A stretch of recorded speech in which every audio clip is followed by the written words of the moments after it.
CUET GK view. CUET special series में एक बार फिर से आपका स्वागत है। इस एपिसोड में हम उन प्रश्नों को देखेंगे जो आपके परीक्षा के लिहाज से बेहद महत्वपूर्ण साबित हो सकते हैं। तो चलिए शुरुआत करते हैं। पुरुषों की विश्व मुक्केबाजी चैंपियनशिप 2023 की मेजबानी किस देश द्वारा की गई थी? A. Uzbekistan, B. Turkmenistan, C. Kyrgyzstan, D. Tajikistan.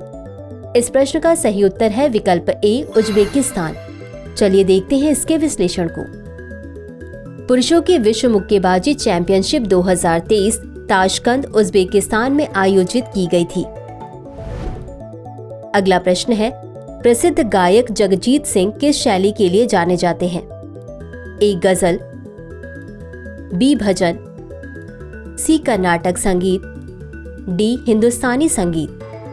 इस प्रश्न का सही उत्तर है विकल्प ए. गजल। चलिए देखते हैं इसके विश्लेषण को।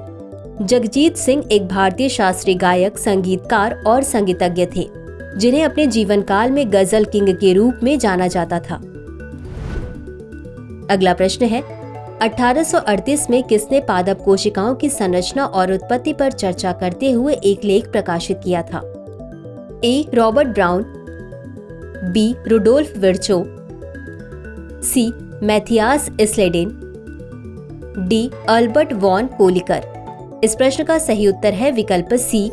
मैथियास स्लेडर। चलिए देखते हैं इसके विश्लेषण को। 1838 में जर्मन वनस्पति शास्त्री मैथियास स्लेडर ने पौधों की कोशिकाओं की संरचना और उत्पत्ति पर चर्चा करते हुए एक लेख प्रकाशित किया। अगला प्रश्न है, यदि सरकारी राजस्व व्यय राजस्व प्राप्ति से अधिक है तो इसे क्या कहा जाता है? ए. राजकोषीय घाटा, बी. प्राथमिक घाटा, सी. पूंजी घाटा, डी. राजस्व घाटा। इस प्रश्न का सही उत्तर है विकल्प डी. राजस्व घाटा। चलिए देखते हैं इसके विश्लेषण को। राजस्व घाटा तब होता है जब सरकार का कुल राजस्व व्यय उसकी कुल राजस्व प्राप्तियों से अधिक होता है। इसका मतलब है कि सरकार अपनी मौजूदा आय से अपने मौजूदा खर्चों को पूरा करने में सक्षम नहीं है और उन्हें वित्त पोषित करने के लिए उसे उधार लेना पड़ता है। अगला प्रश्न है, प्रायद्वीपीय भारत की सबसे ऊंची चोटी कौन सी है? ए. केटू, बी. अनायमुडी, सी. कंचनजंगा, डी. कामेट। इस प्रश्न का सही उत्तर है विकल्प बी. अनायमुडी। चलिए देखते हैं इसके विश्लेषण को। प्रायद्वीपीय भारत की सबसे ऊंची चोटी अनायमुडी है। यह भारत के केरल राज्य में स्थित है। अगला प्रश्न है, भारत की प्रसिद्ध एम.एस. सुब्बुलक्ष्मी निम्नलिखित में से किसके लिए जानी जाती हैं? ए. गजल संगीत, बी. हिंदुस्तानी संगीत, सी. सूफी भक्ति संगीत, डी. कर्नाटक संगीत। इस प्रश्न का सही उत्तर है विकल्प डी. कर्नाटक संगीत। चलिए देखते हैं इसके विश्लेषण को। मदुरै शानमुख वदीवु सुब्बुलक्ष्मी कर्नाटक संगीत के लिए जाना जाता है। वह भारत के सर्वोच्च नागरिक सम्मान भारत रत्न से सम्मानित होने वाली पहली गायिका हैं। अगला प्रश्न है, ऐतिहासिक उपन्यास ट्वाइलाइट इन दिल्ली के लेखक कौन है? ए. अहमद अली,